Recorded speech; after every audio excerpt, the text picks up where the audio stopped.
주 안에서 사랑하는 우리 곁에 있는 교회 귀한 성도님들을 만나게 돼서 진심으로 감사하고 또 기쁘고 오늘 이 귀한 자리에 말씀을 전하게 이런 귀한 기회 주셔서 진심으로 감사드립니다.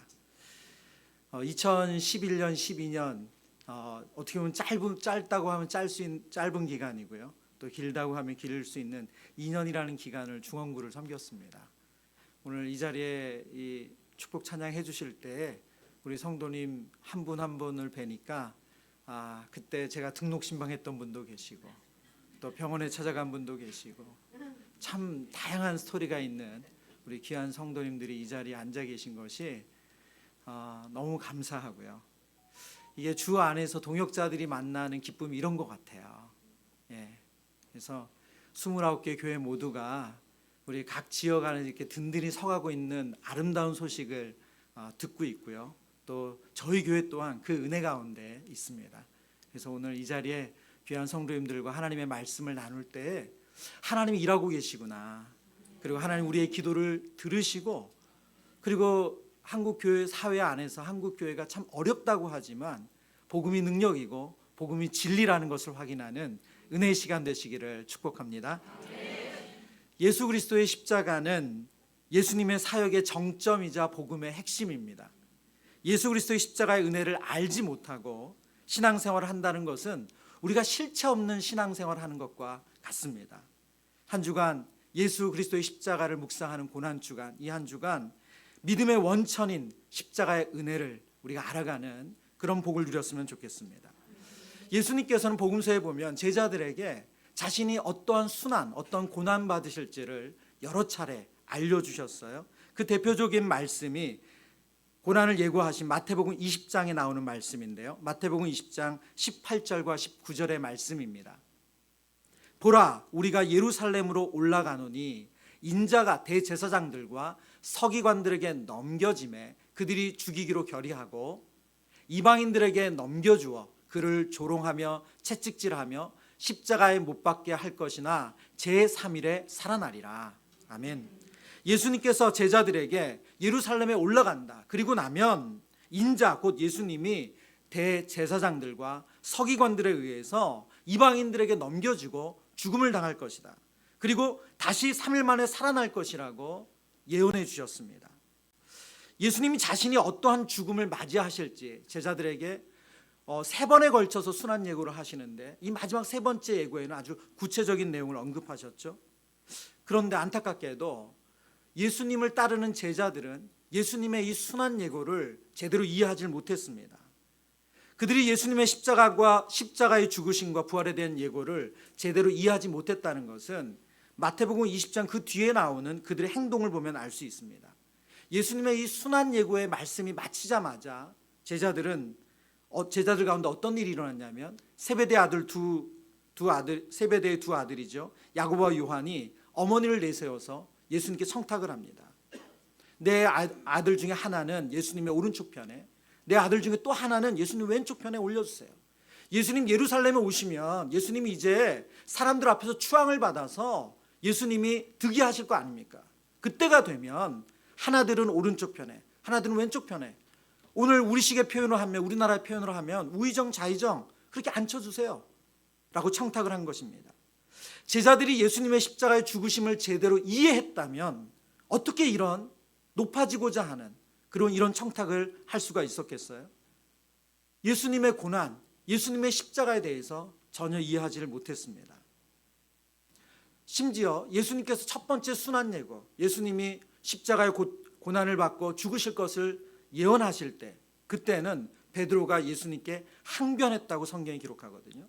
이 항변했다는 단어가 헬라어로는 에피티마오라는 단어입니다. 이 에피티마오는 아주 강한 단어예요. 어떤 뜻이냐면 아주 사람을 그 앞에서 반대하면서 강하게 질책하고 책망하는 단어입니다. 제가 지난 주일 이광희 목사님 설교를 들었어요. 이광희 목사님이 대형교회에서 참 많은 일을 당하셨더라고요. 저도 분당 우리 교회에서 참 많은 일을 겪었다고 생각했는데 제가 사과는 많이 해봤지만 무릎은 꿇은 적은 없습니다. 존경합니다. 근데 지금 이 질책하다, 이 에피티마오라는 단어는 무릎은 꿇게 하지 않았지만 정말 그런 식으로 사람을 혼낼 때 쓰는 단어입니다. 아주 강하게 책망하는 거죠. 이처럼 제자들은 예수님의 고난과 십자가의 필요성을 잘 알지 못했어요. 그런데 부활을 경험한 이후에, 예수 그리스도의 십자가와 부활을 경험한 이후에 사도 베드로가 베드로전서 4장에 이렇게 말합니다. 4장 13절의 말씀인데요, 같이 읽어보겠습니다. 오히려 너희가 그리스도의 고난에 참여하는 것으로 즐거워하라. 이는 그의 영광을 나타내실 때에 너희로 즐거워하고 기뻐하게 하려 함이라. 아멘.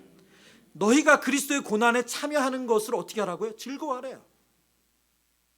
고난을 받는다는 것에 대해서 이해하지도 못하고 예수님이 고난받고 십자가에 죽으신 것에 대해서 강하게 책망하고 질책했던 베드로가 완전히 다른 사람이 되어서 그리스도의 고난받는 것, 그것에 참여하는 것을 즐거워하라고 말합니다. 이것은 사도 바울도 마찬가지입니다. 오늘 우리가 읽었던 말씀이죠. 갈라디아서 6장 14절의 말씀. 그러나 내게는 우리 주 예수 그리스도의 십자가 외에 결코 자랑할 것이 없으니 그리스도로 말미암아 세상이 나에 대하여 십자가에 못 박히고 내가 또한 세상에 대하여 그러하니라. 바울은 예수 그리스도의 십자가 외에는 자랑할 것이 없다고 말씀합니다. 예수 그리스도의 고난의 절정인 십자가를 자랑한다고 말합니다. 여러분, 예수 그리스도의 고난과 십자가에 담긴 의미가 무엇이길래 베드로는 그리스도의 고난에 참여하는 것을 즐거워하라고 말하고 바울은 그리스도의 십자가만, 그것만을 자랑한다고 말씀할까요? 오늘 이 밤에 그 영적인 의미를 함께 알아가는 은혜를 누리길 원합니다. 예수 그리스도의 십자가는 첫 번째, 하나님의 진노를 해결하는 유일한 방법입니다.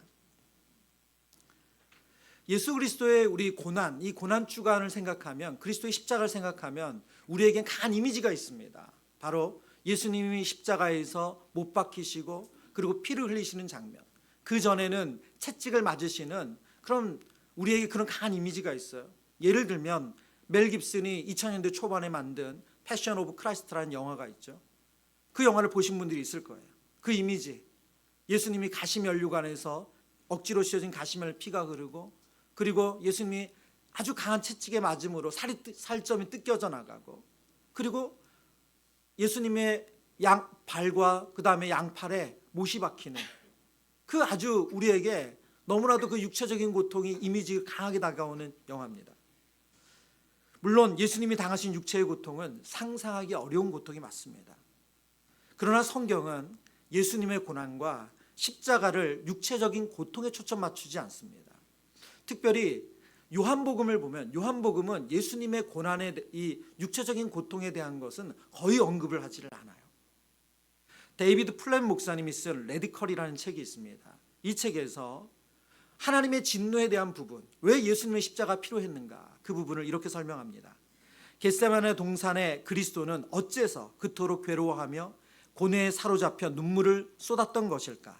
로마 병사들과 마주하는 것을 두려워해서가 아니라는 것은 두말할 필요가 없을 것이다. 그분은 구세주로서 장차 하나님의 진노를 견뎌내야 한다는 것을 힘들어하셨던 것이다. 예수님의 말씀에 귀 기울여 보자. 내 아버지여, 만일 할만하시거든 이 잔을 내게서 지나가게 하옵소서. 여기서 잔은 나무로 짠 십자가가 아니라 하나님의 심판을 가리킨다. 그 잔은 하나님의 진노가 가득한 잔이었다. 그리스도께서 십자가에 못 박히신 이유, 그 가장 큰 의미는 무엇이냐? 바로 하나님의 진노를 해결하시기 위함이에요. 예수 그리스도께서 십자가를 지신 이유는 하나님의 심판이 담긴 하나님의 진노를 우리를 대신해서 마시기 위함입니다. 요한계시록 14장은 예수님께서 십자가에서 하나님의 진노의 잔을 마셨다는 것을 알려줍니다. 14장 10절의 말씀인데요. 그도 하나님의 진노의 포도주를 마시리니 그 진노의 잔에 섞인 것이 없이 부은 포도주라. 거룩한 천사들 앞과 어린 양 앞에서 불과 유황으로 고난을 받으리니. 예수님이 십자가에 달리신 이유는 하나님의 진노를 해결하기 위해서는 예수님께서 십자가에서 우리를 대신해서 그 진노의 잔을 마셔야 했기 때문입니다. 여러분, 그러면 하나님께서 진노하신 이유는 무엇입니까? 그것은 바로 우리의 죄 때문이죠. 골로새서 3장 5절과 6절 말씀 우리 같이 한번 읽어보겠습니다. 골로새서 3장 5절 6절 함께 읽습니다. 그러므로 땅에 있는 지체를 죽이라. 곧 음란과 부정과 사욕과 악한 정욕과 탐심이니 탐심은 우상 숭배니라. 이것들로 말미암아 하나님의 진노가 임하느니라. 아멘. 땅에 있는 지체로 대변되는 죄를 말합니다. 이 땅에 육신을 가지고 있는 한 음란, 부정, 사욕, 악한 정욕, 탐심이 없는 인생이 없습니다. 말하자면 죄 없는 인생이 없다는 거예요. 여러분, 지금 성경이 언급한 골로새서 언급한 이 죄밖에 없습니까? 아니요. 이거는 죄의 열매 중에 그 대표적인 몇 가지를 언급한 것뿐이에요. 왜 예수님이 하나님의 진노의 잔을 피하지 않으셨습니까? 저와 여러분 안에 있는 그 죄의 대가, 죄로 인한 대가를 해결해 주시기 위함이죠. 여러분, 그러면 죄의 그 원형은 무엇입니까? 우리 안에 있는 악한 음란, 부정, 사욕, 악한 정욕, 탐심, 이것을 나오게 하는, 이것을 열매 맺게 하는 원형은 무엇이죠? 창세기 3장은 우리에게 그 내용을 알려주고 있습니다. 첫사람 아담과 하와가 사단의 유혹을 받아 죄를 범할 때 사단이 정확하게 그들을 뭐라고 유혹합니까? 너희가 그것을 먹는 날에는 너희 눈이 밝아져 하나님과 같이 돼요. 아담과 하와가 선악과를 왜 따먹었어요? 하나님 같이 되고 싶었던 거예요. 정확하게 말하면 하나님이 되고 싶었던 거예요. 여러분, 창세기 3장이 알려주는 죄의 본질은 뭐냐? 내가 하나님이고자 하는 마음이에요. 죄의 본질은 뭐라고요?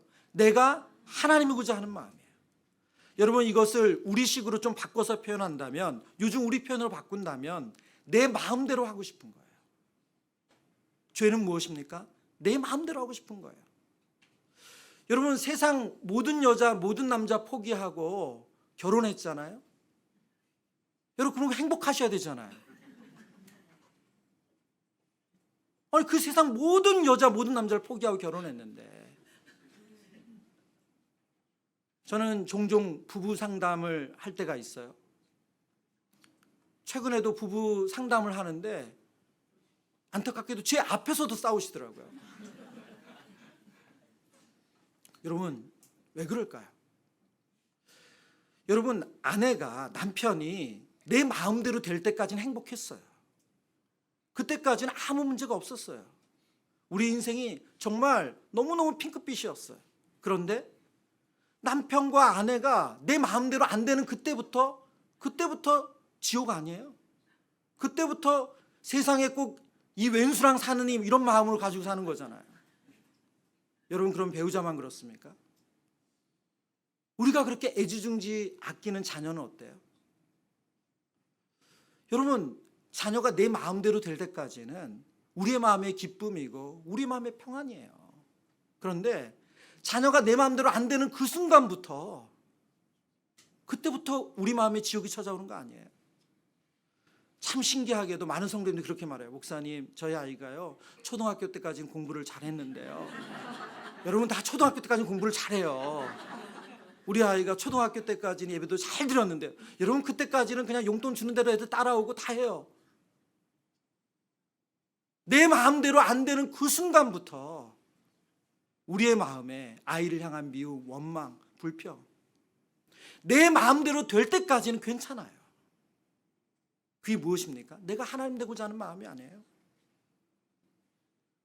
이거는 우리 모든 상황에 똑같이 적용되는 거 아닙니까?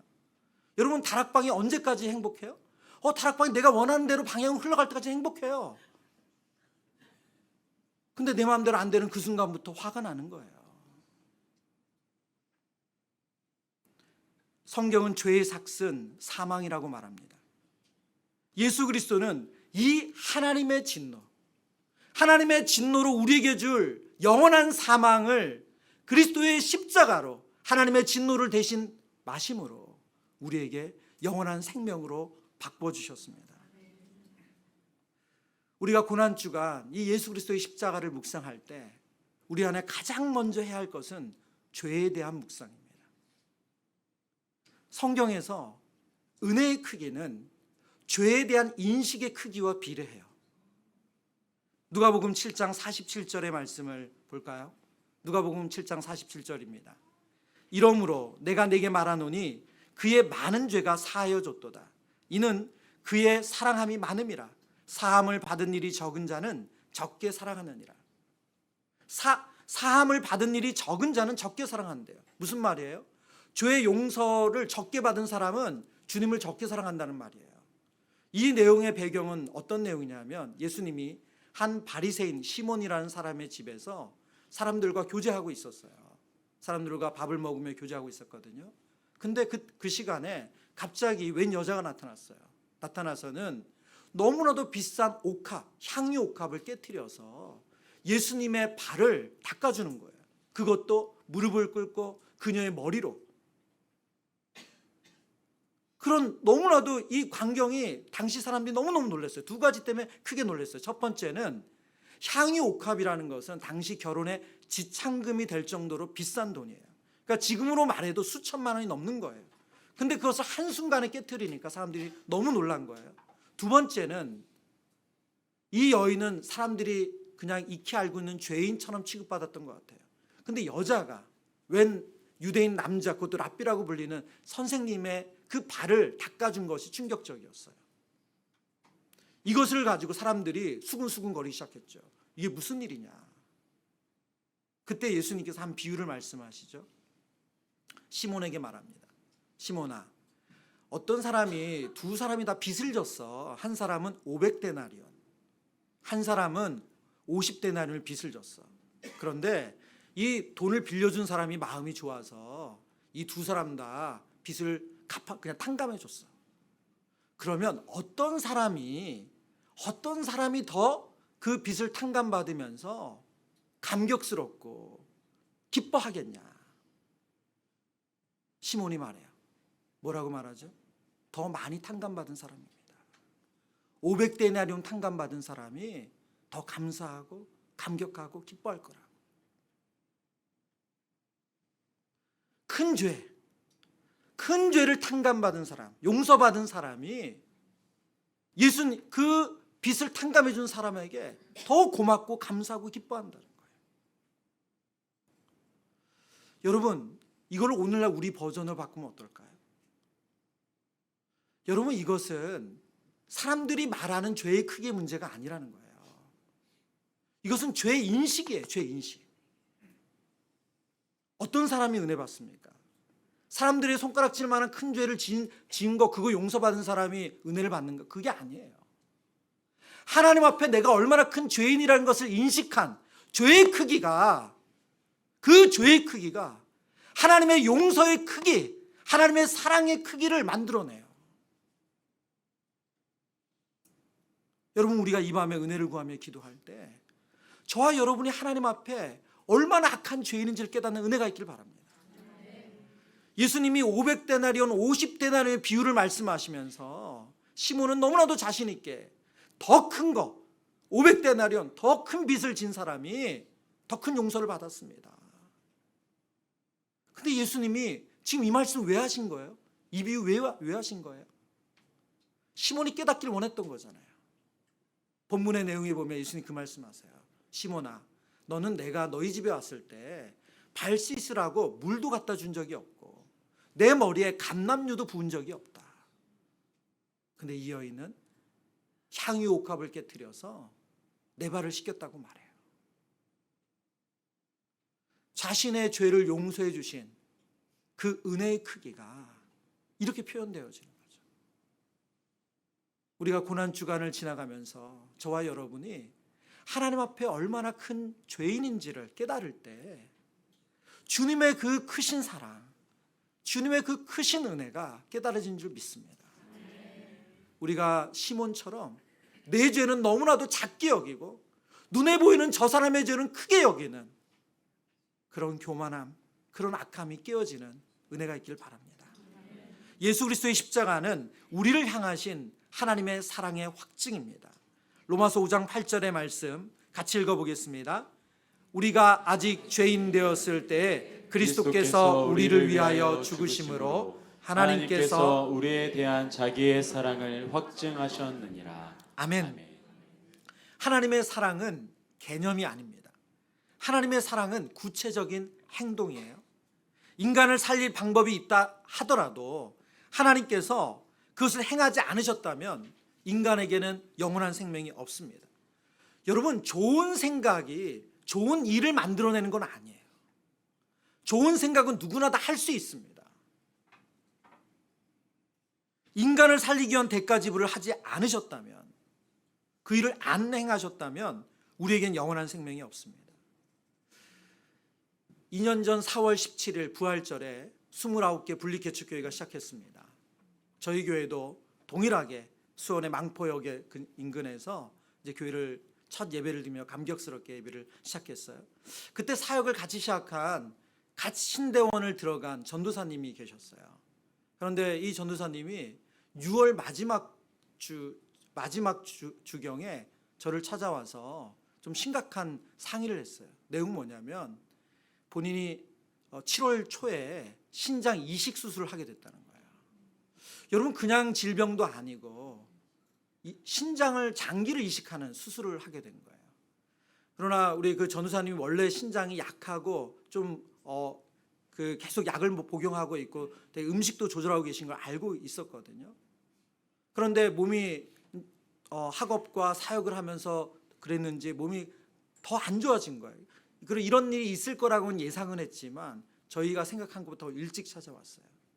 그래서 신장을 이식 수술하기 사역을 그만두시고 이제 이식을 하시게 됐어요.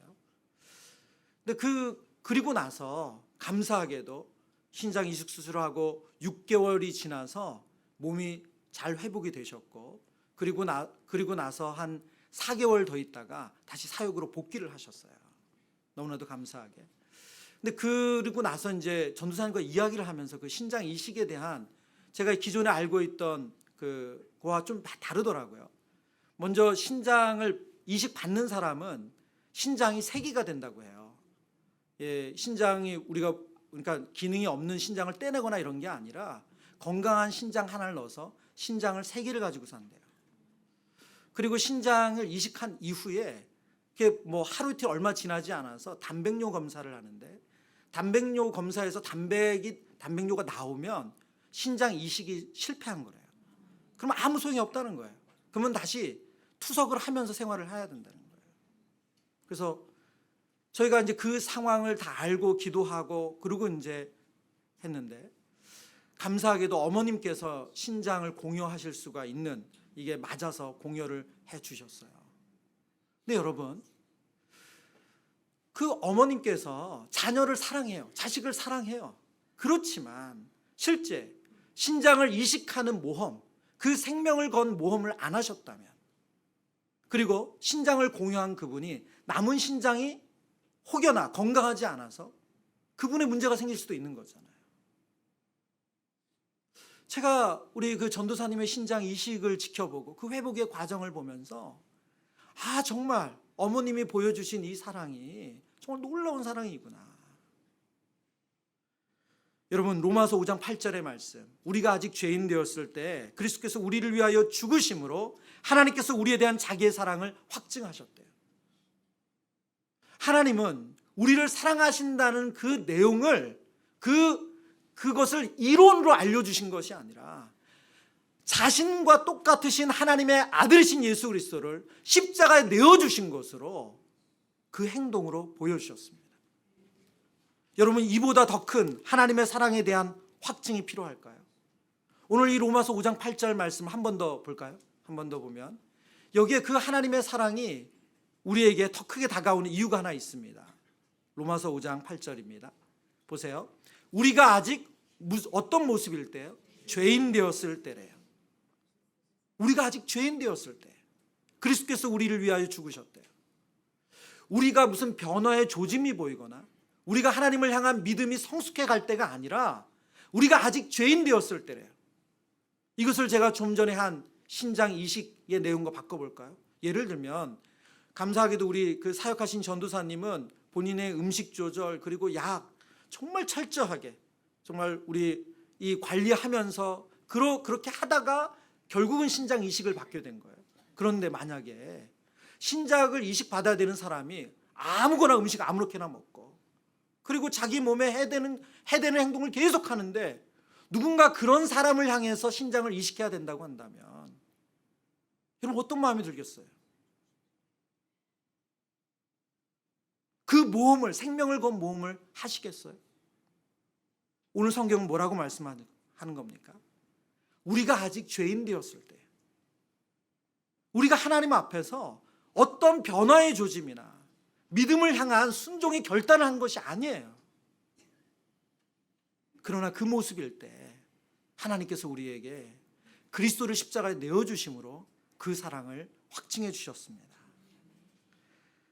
신앙생활을 하면서 우리가 갖는 질문 가운데 하나는 하나님은 이런 나를 사랑하실까 하는 거예요. 하나님은 이런 나를 사랑하실까? 내가 하나님께 부끄럽지 않고 신앙생활을 열심히 할 때는 괜찮습니다. 그런데 하나님 보시기에 죄된 모습, 연약한 모습, 그런 악한 모습이 우리 안에 있을 때 우리는 하나님의 사랑에 대해서 의심하게 돼요. 그러나 성경 우리에게 어떤 메시지를 주고 있습니까? 어떤 모습이어도 하나님은 우리를 사랑하신다는 거예요. 우리가 아직 죄인 되었을 때 그리스도를 십자가에 내어주심으로 그 사랑을 확증해 주셨어요. 우리가 부르는 찬양 중에 믿음과 삶이라는 제목의 찬양이 있습니다. 그 찬양 가사가 이렇죠. 믿음과 삶을 살아내는 실력이 너무나 다른 내 모습을 볼 때 이 모습도 주가 사랑하실까? 자신 없는 내 모습 그저 주님 앞에 있네. 여러분, 우리가 하나님 앞에 자신 없는 모습으로 설 때가 있습니다. 그러나 하나님은 우리가 어떤 상황, 어떤 상태, 어떤 모습이든지 사랑하시는 줄 믿습니다. 예수 그리스도의 십자가가 그것에 대한 확증입니다. 하나님의 사랑은 우리를 향한 문학이 아니고 이상적인 정책이 아닙니다. 바로 하나님의 사랑은 실천적인 행동이셨고 더 이상 큰 사랑의 표시가 필요 없을 만큼 십자가를 통해서 보여주신 줄 믿습니다. 제가 분리 개척한 이후에 담임 목사로서 누리는 특별한 은혜가 있습니다. 이전에 맛볼 수 없는 정말 실제적인 은혜인데요. 이 은혜는 이 말씀을 통해서 회복되는 은혜예요.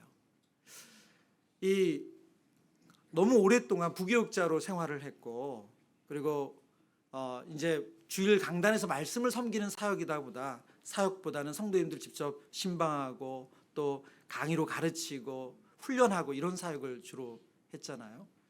이제 그러다가 주일 강단 이제 말씀을 섬기면서 매 주일 밤을 보내게 되는데요. 근데 이 목회를 하다 보니까 너무 제 자신이 작아질 때가 있더라고요. 자신이 없어질 때가 있어요. 그리고 불안한 마음이 찾아올 때가 정말 너무 자주 있더라고요. 불과 2년밖에 안 됐지만. 그러고 나면 이 말씀을 준비할 때도 버겁고 힘들고 그리고 정말 어떤 말로도 표현이 안 돼요. 예. 여러분 너무너무 신기한 것은 뭐냐면 주일 강단의 말씀을 전하기 위해서 이제 말씀을 읽고 묵상하는 그 과정 가운데 놀랍게도 하나님의 말씀을 깨달아가는 그 과정 가운데 신기하게 꼭 물이 차오르는 것처럼 물이 쫙 차올라서 머리끝에까지 채우는 것처럼 그럼 하나님의 사랑이 느껴지는 그 회복이 일어나요. 근데 그게 꼭 매주 토요일 밤이에요.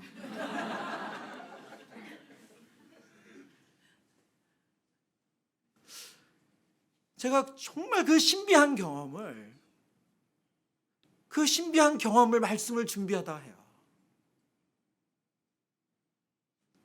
너무 제 자신이 초라해 보이고 그리고 내가 우리 성도들을 잘 섬기고 있나 그런 불안한 마음이 들었다가도 말씀을 읽고 묵상하는 과정 가운데 변함없으신 하나님의 사랑, 신실하신 하나님의 사랑, 그 확정적인 하나님의 사랑을 말씀을 통해서 확인하게 되면 정말 언제 그랬느냐 하듯 그런 생각을 가졌나 하는 그런 생각이 들 정도로 완전히 다른 사람으로 바뀌어지는 그런 은혜가 있더라고요.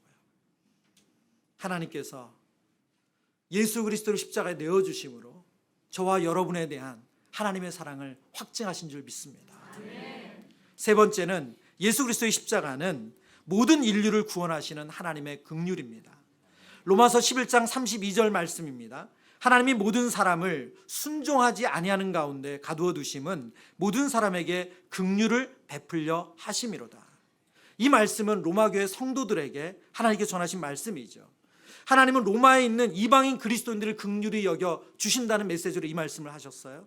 그러나 역설적으로 유대인들은 순종하지 않고 있었는데, 그러나 하나님은 순종하지 않는 그들에게도 긍휼을 베푸셔서 구원하기를 원하십니다.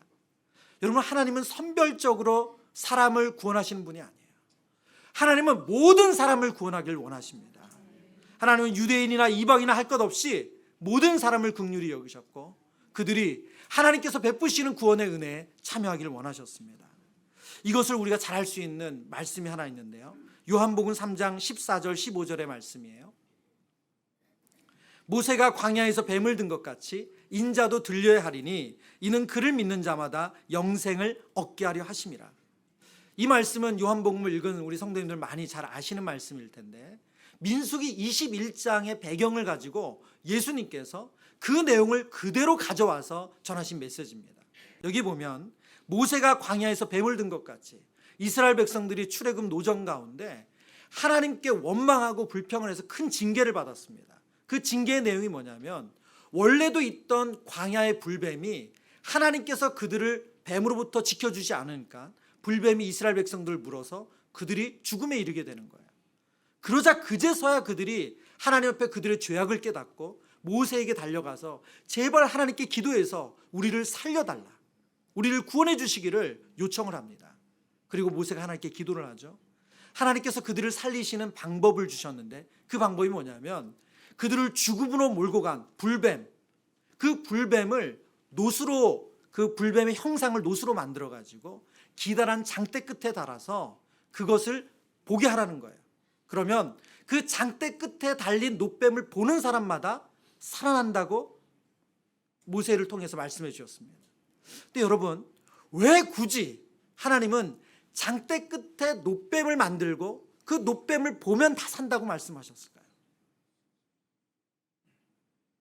이 말씀을 오늘날 묵상하는데 너무 큰 은혜가 되더라고요. 왜요? 왜 그럴까요, 여러분?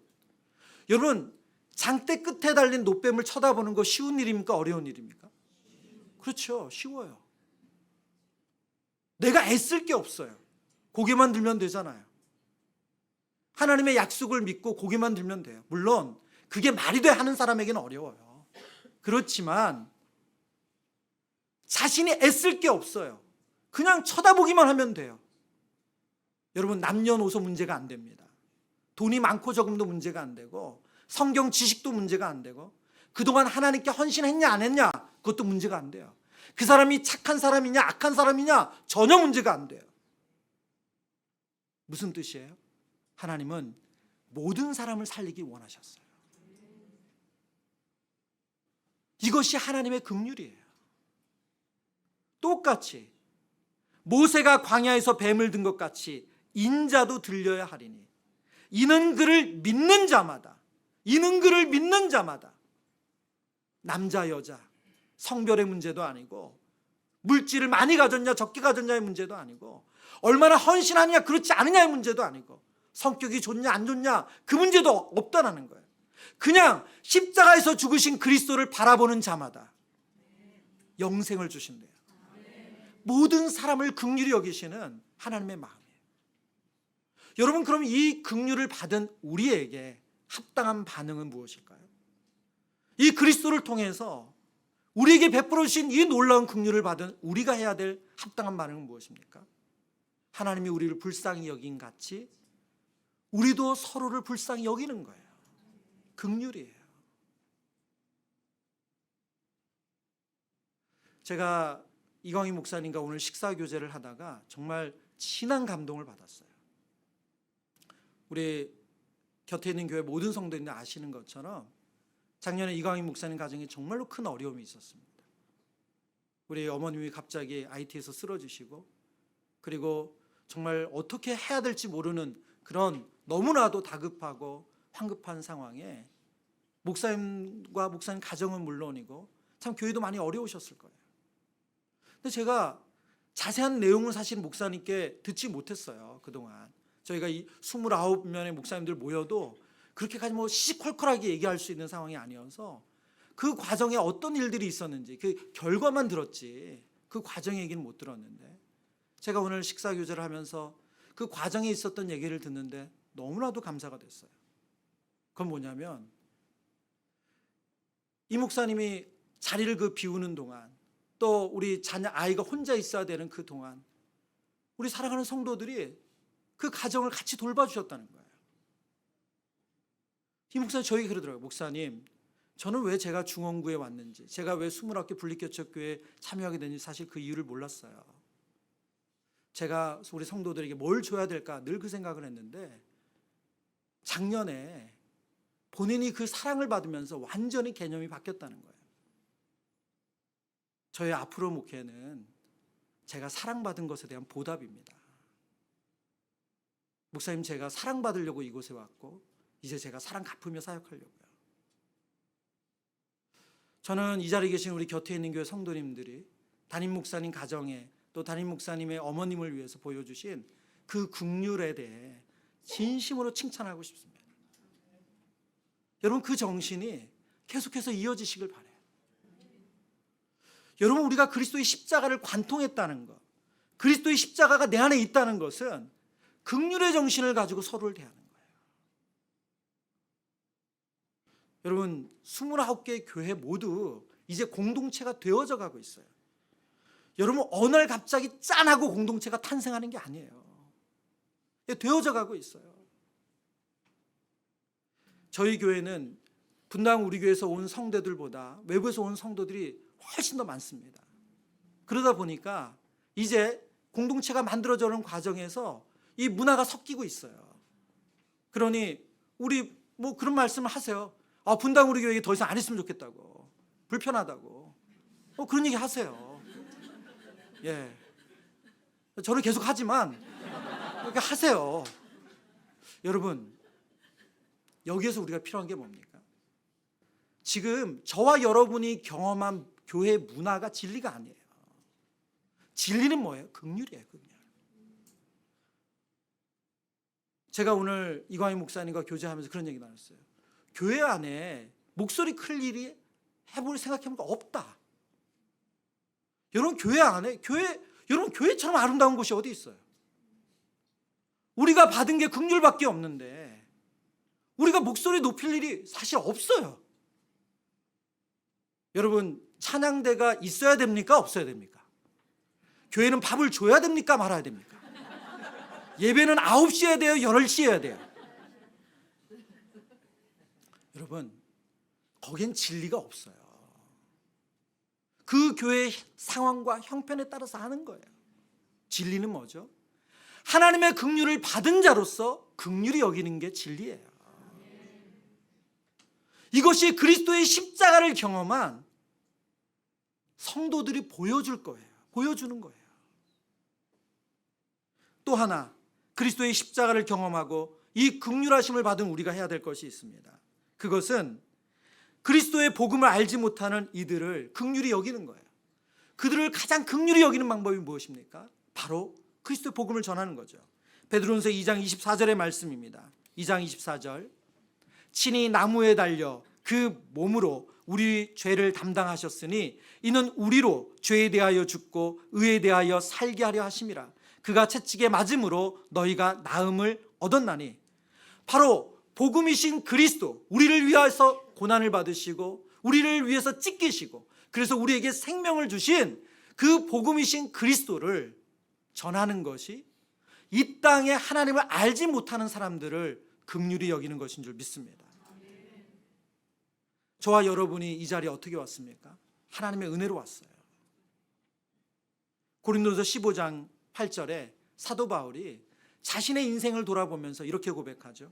그러나 내가 나된 것은 하나님의 은혜로 된 것이니 내게 주신 그 은혜가 헛되지 아니하여 내가 모든 사도보다도 더 많이 수고하였으나 내가 한 것이 아니요 오직 나와 함께 하신 하나님의 은혜로라. 여러분 11절 같이 읽어볼까요? 시작. 그러므로 나나 그들이나 이같이 전파함에 너희도 이같이 믿었느니라. 아멘. 그러므로 나나 그들이나 이같이 전파하며 그 하나님의 은혜를 전하는 것, 하나님의 은혜를 받은 우리가 그 은혜의 복음을 전하는 것, 그것이 이 세상을 긍휼히 여기는 하나님의 뜻인 줄 믿습니다. 말씀을 정리합니다. 예수 그리스도의 십자가는 하나님의 진노를 해결하는 유일한 방법이었습니다. 하나님께서 우리가 당해야 될 진노를 그리스도를 대신 십자가에 세우심으로 그 진노를 대신 받게 하셔서 우리에게 형벌이 아니라 영원한 생명을 주셨습니다. 그리스도의 십자가는 우리를 향하신 하나님의 사랑의 확증입니다. 하나님께서 이 같은 모습에 나도 사랑하시는가? 예스입니다. 여러분 더 이상의 증거가 필요하지 않아요. 세 번째, 모든 인류를 구원하시기 위한 하나님의 긍휼이 십자가의 정신이고 십자가를 통해 보여주신 하나님의 마음입니다. 하나님께서 우리를 불쌍히 여김같이 우리도 서로를 불쌍히 여기는 것이 그리스도의 십자가를 그 흔적을 지고 사는 성도의 모습인 줄 믿습니다. 우리 주님께서 사랑하신 곁에 있는 교회, 우리 귀한 성도님들이 한 주간 이 그리스도의 십자가를 묵상하며 하나님 주신 풍성한 은혜를 누리시길 축원합니다.